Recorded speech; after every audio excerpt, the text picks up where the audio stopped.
హల్లెలూయా. చూడండి, మార్కు సువార్త 11వ అధ్యాయం 22 నుంచి 24 వరకు చదువు.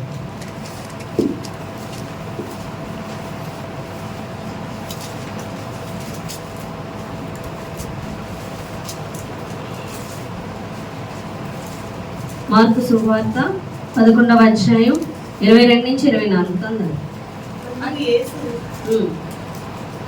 అందుకు యేసు వారితో ఇట్లనెను, మీరు దేవుని యందు విశ్వాసం ఉంచుడి. ఎవడైనాను ఈ కొండను చూచి నీవు ఎత్తబడి సముద్రంలో పడవేయబడు అని చెప్పి తన మనసులో సందేహింపక తాను చెప్పినది జరుగునని నమ్మిన ఎడల వాడు చెప్పినది జరుగునని మీతో నిశ్చయంగా చెప్పుచున్నాను. అందుచేత ప్రార్థన చేయనప్పుడు మీరు అడుగుచున్న వాటినెల్లను పొంది ఉన్నామని నమ్ముడి, అప్పుడు అవి మీకు కలుగునని మీతో చెప్పుచున్నాను. హల్లెలూయా. చూడండి, యేసు ప్రభువారు ఏమని చెప్తున్నారంటే శిష్యులకి, మీరు దేవుని యందు విశ్వాసం ఉంచుడి. ఎవడైనా నీ కొండను చూచి నీవు ఎత్తబడి సముద్రంలో పడవేయబడమని చెప్పి తన మనసులో సందేహింపక తాను చెప్పినది జరుగునని నమ్మిన ఎడల వాడు చెప్పినది జరుగునని మీతో నిశ్చయముగా చెప్తున్నాను. అందుచేత ప్రార్థన చేయనప్పుడు మీరు అడుగుచున్న వాటిని ఎల్లను పొంది ఉన్నామని నమ్ముడి, అప్పుడు అవి మీకు కలుగునని మీతో చెప్తున్నాను. హల్లెలూయా. ఇక్కడ మీరు చాలా సార్లు విన్నారు, అవునా కాదా? దేవుడు ఏం చెప్తున్నాడంటే, మీరు విశ్వాసం ఉంచి ఈ కొండను వెళ్ళి సముద్రంలో పడమంటే పడుతుంది. ఏముంచాలి? విశ్వాసం ఉంచాలి. హల్లెలూయా. మీరు విశ్వాసం ఉంచి ఈ కొండను వెళ్ళి సముద్రంలో పడమంటే పడుతుంది. కానీ మీరు సందేహించకూడదు. మీరు సందేహము లేకుండా మీరు ప్రార్థన చేయనప్పుడు దేని నిమిత్తము చేస్తున్నారో అది పొంది ఉన్నామని నమ్మి, అవునే కదా? మీరు అందుచేత మీరు ప్రార్థన చేయనప్పుడు మీరు అడుగుచున్న వాటిని ఎల్లను పొంది ఉన్నామని నమ్ముడి, అప్పుడు అవి కలుగునని మీతో చెప్తున్నాను. హల్లెలూయా. దేని కొరకైతే ప్రార్థన చేస్తున్నామో అది పొంది ఉన్నామని నమ్మమంటున్నాడు, అవి జరిగిపోతాయి అంటున్నాడు. హల్లెలూయా. ఈ వాక్యం మీరు చాలాసార్లు చదివారుగా, విన్నారుగా. మరి మనకు ఒక డౌట్ వస్తుంది, ఏంటి అంటే, చాలాసార్లు ప్రార్థన చేసాం, ఇది జరుగుతుంది, ఇది దేవుడిస్తాడు అని. కానీ కొన్ని పొందుకున్నాం, చాలా పొందుకోవాలి, అవునా కదా? కొన్ని పొందుకున్నాం, చాలా పొందుకోలేదు. దాని కొరకు విశ్వాసం ఉంచమన్నాడు, విశ్వాసం ఉంచుతున్నాం, కానీ జరగట్లేదు అనేవాళ్ళు చాలా మంది ఉన్నారు, అవునా కదా? కొన్ని విషయాలు మీరు ప్రార్థన చేస్తూ ఉంటారు, దేవుడు విశ్వాసం ఉంచమంటున్నాడు, ఉంచుతున్నాను, కానీ ఏ మార్పు జరగట్లా, అవునా కదా? ఏం కదలిక కనిపించట్లేదు, కానీ విశ్వాసం ఉంచుతున్నాను. ఏమో, ఒకవేళ ఇంకా బాగా ప్రార్థన చెయ్యాలేమో, ఇంకా వాక్యం ఎక్కువ చదవాలేమో, లేదు ఉపవాసం ఉండి ప్రార్థన చెయ్యాలేమో, లేదా సంఘమంతా ప్రార్థన చేసేలేమో. నేను ఎంత ప్రార్థన చేసినా ఆయన కదలటం లేదు నా విషయంలో. ఆయన కదలాలంటే నేనేం చేయాలి? ఎలా ప్రార్థన చేయాలి? గొప్ప దైవజనుల చేత ప్రార్థన చేయించుకుంటే సరిపోతుందేమో, లేకపోతే పాస్టర్ గారిని, సంఘాన్ని అడుగుదాం ప్రార్థన చేయమని. ఇలాంటివి అనేక ఆలోచనలు వస్తాయి. నేను సరిగ్గా ప్రార్థన చేయక, నేను వాక్యంలో గడపక అని వస్తుంది, అవునా కాదు? ఇంకోటి, ఏదైనా సందేహించొద్దు, విశ్వాసం ఉంచమంటున్నట్టే. నేను విశ్వాసం ఉంచుతున్నాను, సందేహించట్లేదు అని కూడా అనుకుంటూ ఉంటాం, అవునా కదా? అయినా జరగవు. హల్లెలూయా. అవునా కదా? మరి ఎందుకు జరగట్లేదు? ఎందుకు కొన్ని జరుగుతున్నాయి? దేవుడు వాగ్దానం ఇచ్చాడు కదా, సందేహించొద్దు, మీరు పొందేసుకున్నామని నమ్మండి అంటున్నాడు. అవును, అది నిజం ఆ మాట. ఎందుకంటే 2000 సంవత్సరాల క్రితం, 2026, అవునా కదా? ఇప్పుడు అప్పుడు దేవుడు యేసు ప్రభువారు సిలువలో నీ కొరకు సమస్తము చేసేసి ఇచ్చేసి ఉన్నాడు, అన్నీ ఇచ్చేసి ఉన్నాడు. ఇప్పుడు కాదు, ఆయన నీకు స్వస్థత సిలువలో మరణించినప్పుడే ఇచ్చేసాడు. నీకు సాతాను మీద విజయం ఇచ్చాడు. నేను పాపము నుండి అప్పుడే విడిపించేశాడు. నిన్ను మరణము నుండి ఆ దినమే విడిపించేశాడు. నిన్ను పరలోక రాజ్యానికి అర్హులుగా ఆ దినమే చేసేసాడు. అర్థమవుతుందా?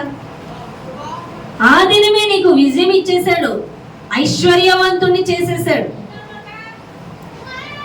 అధికారం ఇచ్చి ఉన్నాడు అపవాది నుండి తీసేసుకొని.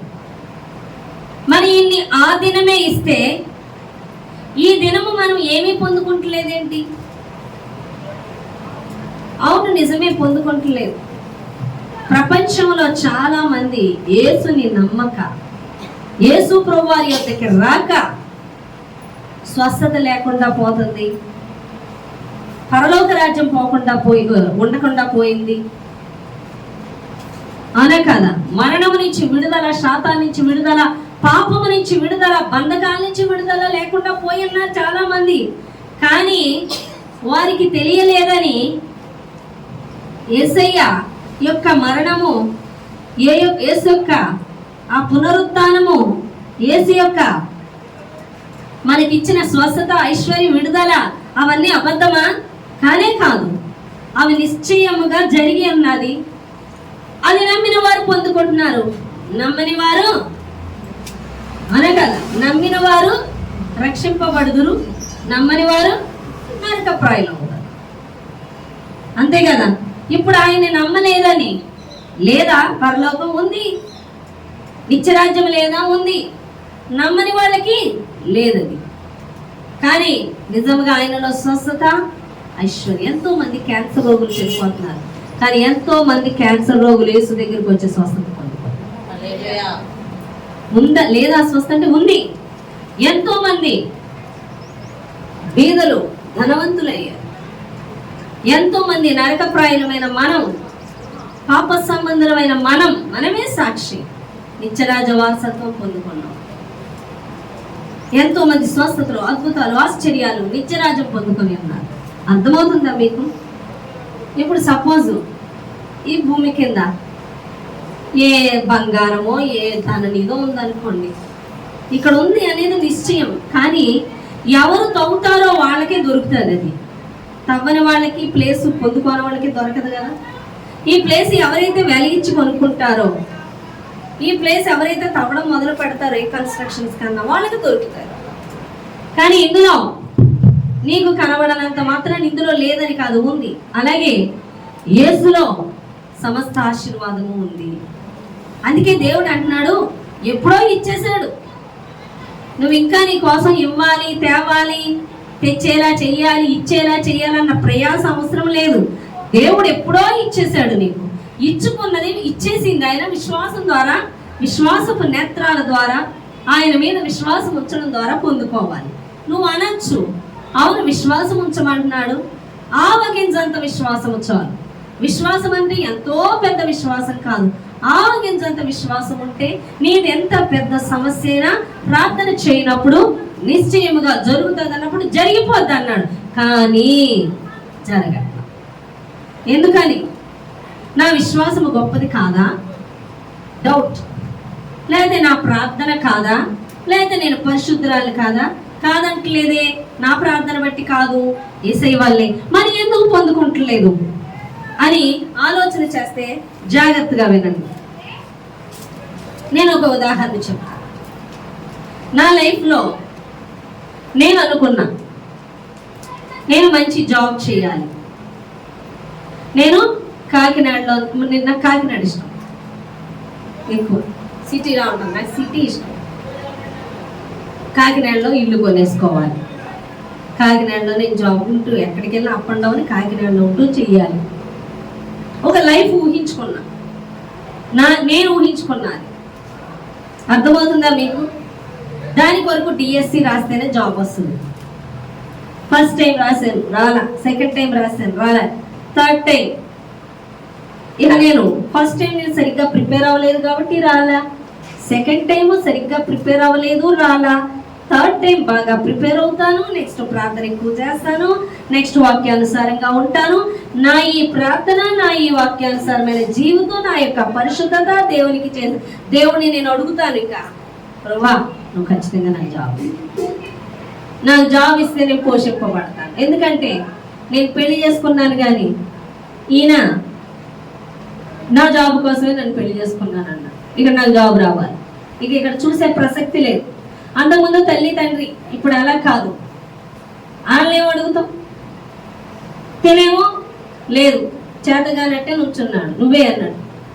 ఇప్పుడు భారం నా మీదే పడింది, కానీ నేను ప్రార్థన చేసేయాలి. నేను ఈ విధంగా అనుకొని నాకు జాబ్ ఇచ్చేయి, నాకు జాబ్ ఇచ్చి నన్ను ఆశీర్వదిస్తానంటున్నాడు దేవుడు. కానీ ఈ ఆశీర్వాదం అంతా నాకు జాబ్ ఇచ్చే వచ్చేస్తుంది అంటున్నాడు. కానీ దేవుడు నాకు జాబ్ ఇవ్వాలి. ఎందుకంటే నా మీద ప్రణాళిక అది కాదు. నా మీద ప్రణాళిక ఏంటి? సేవ. నా మీద ప్రణాళిక ఏంటి? సేవ. దేవుడు అలా ఇస్తానని లేదు, దేవుడు ఇలా ఇస్తానన్నాడు. హల్లెలూయా. సేవ నా మీద ఉంది ఏర్పాటు. ఆయన ప్రణాళిక ఏంటంటే సేవ. ఈ సేవ చేస్తున్నప్పుడు నన్ను ఆశీర్వదిస్తానన్నాడు. ఆ ఆశీర్వాదం అంతా నేను పొందుకున్నాను. అర్థమవుతుందా? కానీ నేను అనుకున్న ఎలా పొందుకోవాలంటే జాబ్ ఇస్తే పొందుకోవాలనుకుంటున్నాను, అది నా ఉద్దేశం. కానీ దేవుని ఉద్దేశం ఏంటంటే సేవ చేస్తే, నేను ఆయన పిలుపుకి లోబడి, ఆయన ప్రణాళిక లోబడి నేను నన్ను అప్పగించుకుంటే నేను కావలసిన వాటికన్నా అధికంగా ఇచ్చాడు దేవుడు. ఈరోజు ఇప్పుడు నేను ఈరోజు సేవకి కారులో వెళ్తున్నానంటే ఎవరిచ్చాడు? అది దేవుడు ఇచ్చాడు, నేను కాదు. నాకు ఏదైనా సమస్తం ఎవరిస్తున్నారు? దేవుడు ఇస్తున్నాడు. ఎందుకు ఇస్తున్నాడు అంటే కేవలము నన్ను నేను ఆయనకు అప్పగించుకుని ఆయన ప్రణాళికలో నడుస్తున్నాను. యేసు ప్రభువారు ఒక మాట అంటారు, ఏమనంటే పేతురు అంద్రియాళ్ళు తమ వలలు కట్టుకొని చుండగా, లేదా వాళ్ళు వలలు దులుపుకొని చుండగా చూసుకుంటుండగా యేసు ప్రభువారు వారిద్దరిని చూసి నన్ను వెంబడించండి అంటారు. ఎవరిని? ఆయన్ని వెంబడించమని. కానీ తమ వలలు విడిచి యేసు ప్రభువారిని వెంబడించారు. హల్లెలూయా. ఈరోజు మనము దేవుణ్ణి వెంబడిస్తే ఆయన మన మీద ఉన్న ప్రణాళిక ఏమై ఉన్నదో దాని ప్రకారం నడిపిస్తారు. హల్లెలూయా. ఆయన ప్రణాళికలో నాకు జాబ్ ఇవ్వాలని లేదు, కానీ నేను అడుగుతున్నా, ప్రభువా నమ్మి ప్రార్థన చేయమన్నా సందేహించొద్దన్నాగా. నాకు డిఎస్సి వస్తుందని నమ్ముతున్నాను, నాకు డిఎస్సి వస్తుందని నమ్ముతున్నాను. నిశ్చయంగా నువ్వు నాకు ఇస్తావు. రొట్టెనడిగా రాతినివ్వవుగా, చేపనడిగా పామునివ్వవుగా. నీ బిడ్డలు విశ్వాసంతో అడిగితే ఇస్తానన్నావుగా, సందేహించకపోతే ఇచ్చేస్తానన్నావుగా. కాబట్టి మానక ప్రార్థన చేస్తే ఇస్తానన్నావుగా. సో నేను ప్రేర్ చేసేస్తాను, నాకు డిఎస్సి వచ్చేది. నేను విశ్వాసం ఉంచేసి డిఎస్సి ప్రిపేర్ అయిపోతే వచ్చేస్తుందా జాబు? రాలేదు, రాదు కూడా. 2 times రాలా. ఎందుకు రాలా? నా మనసు చెప్తుంది, నువ్వు ప్రార్థన సరిగ్గా చేయక, నువ్వు సరిగ్గా ప్రిపేర్ అవ్వక, ఇంకా నీ పరిశుద్ధత చాలలేదు, ఇంకా నీ వాక్య గ్రహింపు చాలలేదు అని. కానీ నిజమైన ఉద్దేశం ఏంటో తెలుసా? ముందు నా ఎడల ఆయన ప్రణాళిక ఏంటో తెలుసుకోవాలి. హల్లెలూయా. ఏం తెలుసుకోవాలి? ఆయన ప్రణాళిక. ఈరోజు ఉదయం నుంచి రాత్రి వరకు కష్టపడిపోతూ చర్చికి వచ్చి ఈజీగా జరిగిపోతే ఇక ప్రార్థనే ఉండదు. ఏదన్నా కాస్త డిస్టర్బెన్స్ రాగానే మోకాళ్ళు వేసేసి అది తీసే లేదా దీవించే అది అడిగనిచ్చే ఇది అడిగనిచ్చే ఇది ఇదే గోల పొందుకో. ఎందుకని? దేవుడి మీద అడిగేస్తాం. లేదా నేను ప్రార్థనలో లేక, నేను పరిశుద్ధతలో లేక, టైం అవ్వలేదేమో, ప్రార్థన సరిపోలేదేమో, ఉపవాసం ఉండి చేద్దాం, సంఘం అంతా బలంగా చేయమని చెప్దాం, పాశ్రమను ఇంకా బలంగా చేయమని చెప్దాం. ఈ టైంలో ఆలోచిస్తారు. కానీ దేవుడు అంటున్నాడు, నీ కొరకు దాచించిన మేలు ఎంతో గొప్పది. అవునా కాదు? కానీ నీ కొరకు దాచించినది నీకు ఇవ్వాలంటే నీ మీద ఆయన ప్రణాళిక ఏమై ఉన్నదో ఎరిగి ఆ ప్రకారం నడుచుకుంటే నీ దారిలో ప్రతి అవసరత నీకు తీర్చబడుతుంది. నువ్వు ప్రయాసపడక్కర్లేదు. నీకు అర్థమైందా? కొంచెం అన్న నీకు ఇంకా బాగా అర్థమయ్యేలా చెప్తా. మోషే మీద దేవుని ప్రణాళిక ఉందా లేదా? ఉంది. కానీ మోషే ఇజ్రాయేల్ ప్రజలను తను వినిపించేయాలి. తన సొంత విధానంలో వెళ్ళినప్పుడు ఫరోకి సంబంధించిన వ్యక్తిని చంపినప్పుడు ఆ ప్రాంతం నుంచి తన ప్రజల నుంచి దూరంగా పారిపోయాడు. కానీ దేవుణ్ణి కలుసుకున్న తర్వాత మండుచున్న పొదలో దేవుడు తనతో మాట్లాడిన తర్వాత, తన మీద దేవుని ప్రణాళిక స్పష్టంగా తెలిసిన తర్వాత మరలా ఫరో ఎదుటికి వచ్చి నిలబడ్డాడు. అంతగా ముందు ఫరో ఎదుటి నుంచి పారిపోయాడు. అంతగా ముందు తన మనుషులే, ఫరో సైన్యమే తనను పట్టుకోవడానికి హంతకుడు ముద్ర వేసినప్పుడు దేవుని శక్తి కనబడలే, పారిపోయాడు. కానీ ఇప్పుడు దేవుడి నుంచి పొందుకొని తన ఎడల ప్రణాళిక తెలుసుకొని మరలా ఫరో దగ్గరికి వచ్చినప్పుడు దేవుని సన్నిధి తనతో వచ్చింది. హల్లెలూయా. దేవుని సన్నిధి తనతో రావడమే కాదు, ఫరో ఎదుట నిలబెట్టింది, ఫరో ఎదుట మాట్లాడేలా చేసింది, ఫరోతో తన దేవుని పక్షంగా మాట్లాడేలా చేసింది. దేవుని శక్తి ఫరో చూసేలా చేసింది.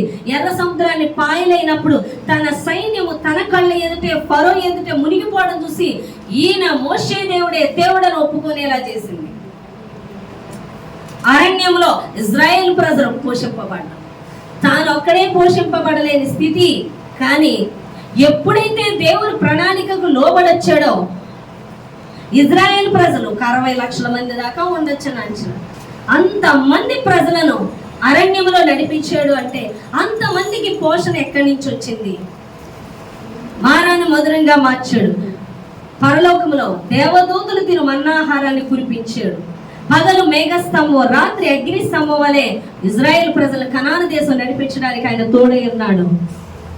మధ్యలో ఆయనకి వ్యతిరేకంగా లెగుస్తున్న శత్రువుల మీద యుద్ధాలు, విజయాలు ఇవన్నీ ఎలా వచ్చాయి అంటే దేవుని ప్రణాళిక స్పష్టంగా మోషే తెలుసుకున్నాక ఆయన సన్నిధి తోడై ఉన్నప్పుడు సమస్తము విజయాలు, అద్భుతాలు, ఆశ్చర్యాలు జరిగాయి. హల్లెలూయా. ఈ రోజు నీ లైఫ్ లో ఒక అద్భుతం చూడలేకపోతున్నావు, ఒక ఆశ్చర్యకార్యం చూడలేకపోతున్నావు, ఎంత ప్రార్థన చేసినా దేవుని బాహుబలం కథను చూడలేకపోతున్నాను అంటున్నావు. కారణం ఏంటో తెలుసా? నువ్వు ఆయన్ని వెంబడించట్లేదు అనుకుంటున్నావు. ఆయన వెంబడించడం అంటే ఏమనుకుంటున్నావు? చర్చికి రావడం, బైబిల్ కొద్దిసేపు చదివాడు, ప్రార్థన చేసాడు, నీకు ఏ సమస్య ఉందో ప్రార్థన చేసాడు అనుకుంటున్నావు. అది కాదు దేవుడు వెంబడించడం అంటే. నువ్వు వస్తున్నావు చర్చికి, నువ్వు ప్రార్థన చేస్తున్నావు, నువ్వు వాక్యం చదువుతున్నావు, కానీ నీ గమనము, నీ జీవితము ఎలా వెళ్తుందో తెలుసా? నిన్ను ప్రేమించే వారి కోసం అనుకో, వాళ్ళని వెంబడిస్తుంది, నీ తల్లిదండ్రులు వెంబడిస్తుంది, నీ బిడ్డలు వెంబడిస్తుంది, లేకపోతే నువ్వు చేసే ఆలోచనలు వెంబడిస్తుంది. నువ్వు వెంబడించేదేమో లోకానుసారమైన మనుషులతోనూ, నీ బంధాలతోనూ, నీతోనూ, నీకు ఇష్టమైన వారితోనూ చెప్పిన ప్రకారం నడుచుకుంటుంది. వెంబడించేది ఇవి, అడిగేది ఆయన్ని. ఎవరిని వెంబడిస్తే పొందుకుంటావు? ఆయన్ని వెంబడిస్తే పొందుకుంటావు. ఆయన ప్రణాళిక, ఆయన చిత్తము నీ మీద ఏమై ఉన్నదో కాసేపు కనిపెట్టడానికి నీకు టైం చాలదు. వాక్యం చదువుతావు, ఎందుకంటే దీవెన వస్తుందేమో అని నీకు తెలియకుండా, నువ్వు లోపడకుండా, ఇదేమి దురాత్మ కాదు నీకు తెలియకుండా నీ మీద వాలేసి నాకు ఇదెట్టండి అదెట్టండి, ఏమో నా మీదకి ఏమొచ్చిందో నాకు తెలియట్లేదు, అట్టా చేసానా ఎట్టా చేసానా అని అడగడానికి. ఇది పరిశుద్ధాత్మ దేవుడు నిన్ను ఒప్పింపే, బయట వాళ్ళని ఒప్పించడు. దురాత్మ చేసే పనేంటి? చుట్టూ ఉన్నవాళ్ళు చూపెడుతుంది. అది చుట్టూ ఉన్నవాళ్ళు కాన్సన్ట్రేషన్ లాక్కుంటుంది, మీదకి వచ్చేసి ఊగేయడం, నీ గురించి చెప్పడం, నీ గురించి చెప్పడం, నీ గురించి చెప్పడం. ఇది దురాత్మ చేసే పనులు. తర్వాత అది పోయాక నా మీదకి ఏమొచ్చింది నాకే తెలియదు అని చెప్పడం. అలా ఉండదు. పరిశుద్ధాత్మ నిన్ను సరి చేసుకుంటూ, నిన్ను ఒప్పింపజేస్తూ, నీకు గ్రహింపిస్తూ, నీతో ఏకీభవించంటారు. నీతో పని ఆయనకి, పక్కోడితోనో ఎదురోడితోనో పని కాదు. అర్థమవుతుందా? కానీ ఏదో వాక్యం చదివేస్తే, కొంచెం ఏదో పెదవులతో ప్రార్థన చేసేస్తే ఏదో జరిగిపోద్ది కాదు. నువ్వు చదువుతున్న వాక్యము నీతో మాట్లాడాలి, నీకు గ్రహింపు కలగాలి. అసలు నేను పిలిచింది ఎందుకు, నీ మీద ఏ ఉద్దేశంతో పిలిచాడు, నీ మీద ప్రణాళిక ఏంటో డిస్కషన్ జరగాలి నీకు ఆయనకి. దానికేమో సమయం. మరి దేనికెత్తాం? కళ్ళు మూసుకొని వాక్యం ఎత్తికెళ్తాం ఇలాగా. లేదా ఏం చెప్తాడా అని ఏదో బాధతో వస్తే ఆ బాధ నీకు తొలగిపోను కాక అన్న వరకు పోయి ఎక్కుతుంది నీకు. దానికోసం కాదు, నీకు ఆయనకి డిస్కషన్ జరగాలి. మండుతున్న పొదలో నుండి మోషేతో మాట్లాడుతున్నాడు. ఏమని? నేను ఇక్కడికి రప్పించింది ఎవరు? నేనే. ఇజ్రాయేల్ మొర నాకు వినబడుతుంది. ఫరో చేతి కింద బానిసత్వంలో ఉన్న వాళ్ళ మొర. నిన్నెక్కడికి పంపించవలసి ఉన్నది. కాదు, నువ్వు బయలుదేరు. నా పక్షంగా ఫరో ఎదుట మాట్లాడి నన్ను ఆరాధించుట కొరకు నా ప్రజలను విడిచిపెట్టమని నువ్వు చెప్పు. అందుకంటే ఈయన మీద ప్రణాళిక. మోషే అంటున్నాడు, ఆహా నేను నెత్తివాడిని. అవునా, ఎందుకే నీకు పుట్టించిన వాడిని ఏంటో నువ్వేంటో నాకు తెలియదు. మరి మరాఠీ చెప్పడానికి లేవు, నేను చెప్పింది వెళ్ళి చేయడమే. ఇది డిస్కషన్ వాళ్ళిద్దరి మధ్య.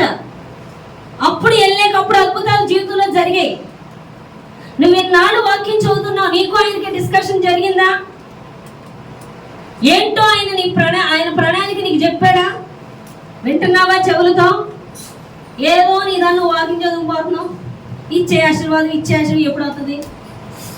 పిండం కోసం కాకులు చూస్తున్నట్టుగా, అంతేనే? కాదు, నీతో ఆయన మాట్లాడతాడు. నేను అంటున్నా, ఇచ్చే డిఎస్సి జాబ్ ఇచ్చే, నేను ప్రేర్ చేస్తాను. నా పని ఏంటంటే నేను పరిశుద్ధంగా జీవించేస్తానంట, నేను ప్రార్థన చేసేస్తానంట, వాక్యం చేద్దాం, ఇవన్నీ చేసినందుకు నువ్వు జాబ్ ఇచ్చేయాలి. లంచమా ఇది?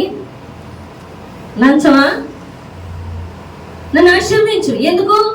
మరి డబ్బులు కావాలి కదా బతకడానికి. ఇవన్నీ కట్టుకోవాలని మనకు జాబ్ కావాలి. దేవుడు అంటున్నాడు, అది కాదు నీ పని, నా పని ఇది. నీ మీద ఉన్న ప్రణాళిక ఇది చేస్తే నువ్వు దాని ద్వారా సంపాదించుకోవాల్సిన కర్మ నీకే నేనే ఇస్తా. హల్లెలూయా. పనివాడు జీతానికి పంపాడు. అడగాలి కదా. అన్యులు పరిగెడుతున్నట్టు పరిగెట్టడం కాదు. నువ్వు వచ్చింది కళ్ళుండి చూడలేని, చెవులుండి వినలేని, నోరుండి మాట్లాడలేని మూగ విగ్రహం దగ్గరికి రాలా. నువ్వు ఎవరి దగ్గరికి వచ్చావు? సజీవుడైన దేవుడి యొద్దకు వచ్చావు. ఆయన చెప్పేది ఏంటో కాస్త విను. ఎంతసేపు నీ గోల కాదు, ఏం చెప్తున్నాడో విను, ఎటు వెళ్ళమంటున్నాడో విను, ఏం చేయమంటున్నాడో విను. నీకు చెప్పడు తన భక్తులని యెహోవా కొరకు తన భక్తులని ఏర్పరచుకున్నాడు. ఆయన కొరకు, నీ కొరకు ఆయన లేడు, ఆయన కొరకు నువ్వు నేను ఉన్నావు. ఏమన్నా అర్థమవుతుందా? హల్లెలూయా. ఎప్పుడైనా డిస్కషన్లోకి వెళ్ళారా? డీప్ డిస్కషన్ అది జరగాలి. ఆ డిస్కషన్ జరగాలి. జరిగినప్పుడు నేను ఎందుకు పిలిచాడో నీకు తెలిసినప్పుడు, ఆ పిలుపులో, ఆ ఏర్పాట్లో ఆయన్ని వెంబడించినప్పుడు, నేను వెంబడించడానికి ఉన్నప్పుడు నాకేమైనా ఈజీ అయిపోయిందా? నా అత్తగారి సంబంధులేగా, నా భర్తగా, నా పుట్టింటోళ్ళేగా, నా చుట్టుపక్కల అందరూ వ్యతిరేకమే. కానీ నా మీద ప్రణాళిక ఏంటో నాకు తెలిసినప్పుడు నేను నిలబడ్డా. నేను జాబ్ చేస్తావని పెళ్లి చేసుకున్నా. చేయబోతే నాకు అక్కర్లేదు, నీకు విడాకులు ఇచ్చా తప్పో అంటున్నా. అది నాకు వచ్చిన మ్యాటర్. తెలుసా మీకు? బీఈడీ అయితే ఎందుకు చేసుకున్నా? ఓకే చేసుకున్నానా? నాకు ఎలాగో రాదు జాబు. నువ్వు చేస్తావని, అసలు నీవు జాబ్ చేస్తావని పెళ్లి చేసుకున్నా. నువ్వు చెయ్యాలి. అదే ఏ సేవకులన్నా చెప్తే, సేవకు మరి ఏం చేస్తాను, మరి మా హస్బెండ్ ఒప్పుకుంటలే, మధ్యలో సంబంధం ఒప్పుకుంటలే, నేను జాబ్ చేసేస్తా, మరి తప్పుడు మా వారు అంటున్నారు నేను వెళ్ళిపోవాలి. నేనేం బుర్ర తక్కువదాన్ని కాదు, ఆయన దాటి అంతే నాకు జాబ్ కాదు కదా, జీరో చేసేయగలడు ఆయన. ఆజ్ఞాపించింది దేవుడు. నీ సేవకులు చెప్తాను. వాళ్ళే వాళ్ళు చెప్పేది. అసలు నాతోనే డైరెక్ట్ దేవుడు మాట్లాడాడు. ఆయన దాటి అంతా ఉంటావా? మాట్లాడాలి. నువ్వు ఉండవు, నేను ఉండవు. ఇచ్చా ఏంటి? ఎవరితో తలపడుతున్నావు? నీకు అర్థం కాదని నేను అర్థం కానట్టు నేను వెంబడించలేను. కొట్టుకుంటావు, చంపుకుంటావు, చంపేసుకో. కానీ నేను నిలబడేది ఆయన సేవకే పిలుచుకున్నాను. మోకాళ్ళు వేసాను, పిలుచుకున్నావు కదా, నువ్వు చెప్పుకో, నేను మాత్రం దాటను, ఇంతే. అందుకని మరి ఇంట్లో గడవదు కదా, మరి పరిస్థితి కుదరదు కదా, నేను వెళ్ళకపోతే అవ్వదు కదా, మరి నేను వెళ్ళాలి. మరి ఏమనుకోక ప్రభా, ప్లీజ్ ఎక్స్క్యూజ్, అన్న పరిస్థితులు కుదిరినప్పుడు నేను వస్తానులే అని నేను చెప్పరా. అర్థమవుతుందా మీకు?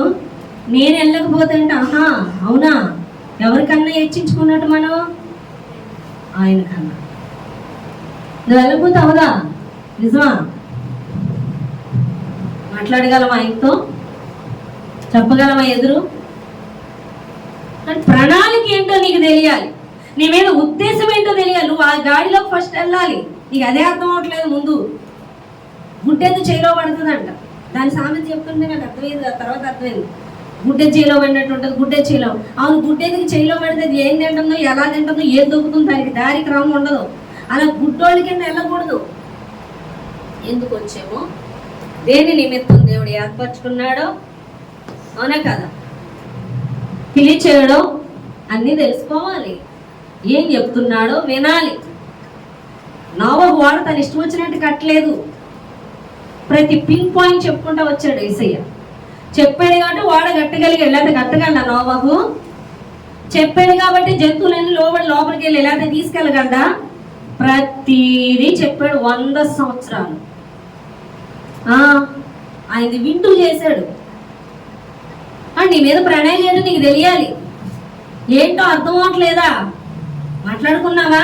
సమయం లేదు మనకి ఆయనతో గడపడానికి, ఆయనతో మాట్లాడడానికి గడపడానికి సమయం లేదు. ఒకవేళ వెళ్ళినా ఆయన దగ్గరికి సమస్యతో వెళతాం, ఈ సమస్యతో గోలే మొదలెడతాం. తీసేయి, ఇది తీసేయి, ఇది తీసేయి, ఇది దీవించు, నమ్ముతున్నా, విశ్వాసము, బలమైన ప్రార్థన, ఇదే గోల. కానీ అసలు ఏ ప్రణాళిక ఉంది, ఏం చెప్తున్నాడు? నువ్వు ఆ ప్రణాళికలే వెళ్తే నీ ప్రతి పరిస్థితి మారిపోతుందని దేవుడు మాట్లాడుతున్నాడు.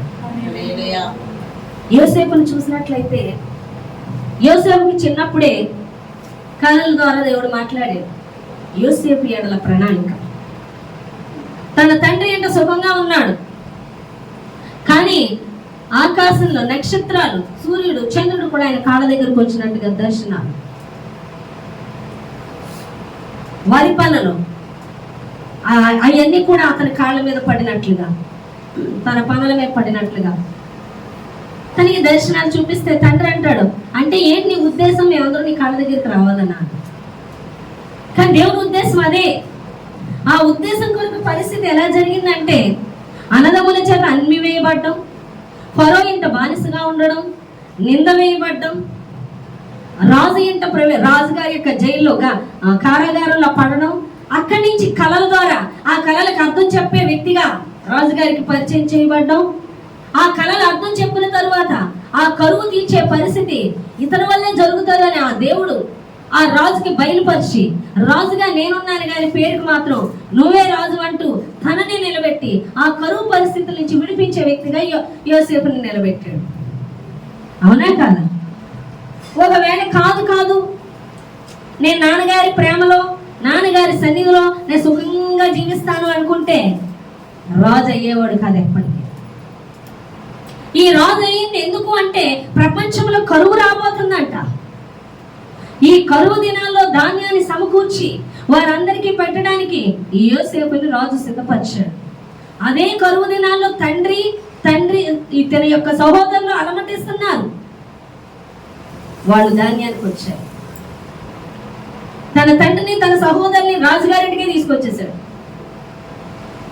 రాజ మర్యాదలతో, రాజ భోజనంతో బతుకుతున్నారు అందరూ. ఎందుకు అంటే ఆ దినమున ఫరో ఈ శ్రమకు అప్పగించబడి, ప్రత్యేకించబడి ఆ కుటుంబం నుంచి ఇక్కడికి రాకపోతే రేపు వాళ్ళు మరణించేవారు.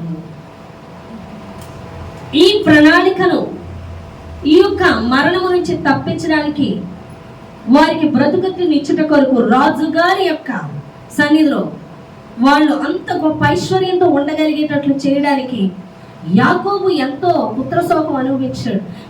యాకోబుకి యోసేపు అంటే చాలా ఇష్టం. తండ్రికి తినంటే తండ్రికి, కానీ ఆ ప్రేమ నుంచి దూరం చేయబడ్డాడు, ఆ సహోదరుల నుంచి దూరం చేయబడ్డాడు, ఆ తండ్రి నుంచి దూరం చేయబడ్డాడు. ఈ శ్రమ, ఈ నలుగుడు, ఇది దేవుని ప్రణాళికలో వెళ్తున్నాడు కాబట్టి తిను మొదట రక్షింపబడి వారందరూ కూడా ఆ యొక్క కరువు దినాల నుంచి తప్పించబడ్డారు. ఈరోజు నిన్ను ఎందుకు దేవుడు తీసుకొచ్చాడు ఆయన ప్రణాళిక కొరకంటే, రేపు నరకానికి వెళ్ళబోవు నీ కుటుంబస్తుల్ని, రేపు నరకానికి వెళ్ళబోవు అనేక మంది నీ సహోదరుల్ని, ఆయన ఎన్నికలో ఏర్పాట్లో ఉన్నవారిని, నీ చుట్టూ ఉన్నవారిని రక్షింపదలిచి దేవుడు నీ మీద ఒక ప్రణాళిక నిర్ణయించి నిన్ను నడిపిస్తున్నప్పుడు దేనికి ఉన్నావో నువ్వు ఎప్పుడైనా గ్రహించావా? అడిగేవా? ప్రభువా, నా ఎడల నీ చిత్తం ఏంటి, నీ ఉద్దేశం ఏంటి? నువ్వు ఎప్పుడైతే అది తెలుసుకుంటావో, ఎప్పుడైతే ఆయన చెప్పిన మార్గంలో నడుస్తావో నీకు సమస్తము తాను ఏర్పరచుకున్న వారికి సమస్తము సమకూడి జరుగుతాయంటే వాళ్ళకి. నువ్వు చేర్చుకొచ్చినంత మాత్రాన్ని కాదు, నువ్వు చేర్చుకొచ్చేసేవాను, నువ్వు బైబిల్ చదివేసేవాను. నువ్వే చెప్పు, నువ్వు చెప్పు నిలబడి, నేను ఈనాడు బైబిల్ చదివాను, ఈనాడు ప్రార్థన చేశాను, ఈనాడు చర్చకొచ్చాను. దేవుడు తన బిడ్డల తలగాలి ఆశీర్వదిస్తానన్నాడు. రొట్టెనాడిగా రాత్రినిస్తాను, చేపనాడిగా పామునిస్తాను అన్నాడు. కానీ ప్రతిదీ కూడా నేను పొందుకోలేకపోతున్నా. కారణం ఏదో అడపదడప కొన్ని జరుగుతున్నాయి. ఎంత విశ్వాసం ఉంచినా నేను పొందుకోలేకపోతున్నా. కారణం అంటే నువ్వు ఎవరిని వెంబడిస్తున్నావు? నీ ఆలోచనలు వెంబడిస్తున్నావు, నిన్ను ప్రేమించిన వారిని వెంబడిస్తున్నావు, లేదా నువ్వు ప్రేమించిన వారిని వెంబడిస్తున్నావు, లేదా నీ కుటుంబస్తులు, నీ స్నేహితులు, నీ బంధువులు, లేదా నిన్ను కానీ దేవుణ్ణి వెంబడిస్తున్నావు. ఒకసారి ఆలోచించు, ఎవరిని వెంబడిస్తున్నావు? నువ్వు వెంబడించేది ఒకరిని, నువ్వు అడిగేది ఒకరిని. ఆయనేమో ఆయన ప్రణాళిక కొరకు నిన్ను పిలిస్తే నువ్వేమో నీ ప్రణాళికలు వేసుకొని ఆయన వెంబడించమంటున్నావు. ఆయన్ని నువ్వు వెంబడించమంటున్నావు, నేను ఆయన వెంబడించమంటున్నావు. నీకు అర్థం కావట్లేదు. నాకు తెలిసి అది ఇది తీసి పక్కన పెడితే నువ్వే దేవుణ్ణి నిన్ను వెంబడించమంటున్నావు. ఎందుకంటే నీ ఆలోచన చెప్పి ఇది చేయమంటున్నావు అంటే ఆయన్ని నిన్ను వెంబడించమంటున్నావు, కానీ నువ్వు ఆయన వెంబడించట్లేదు.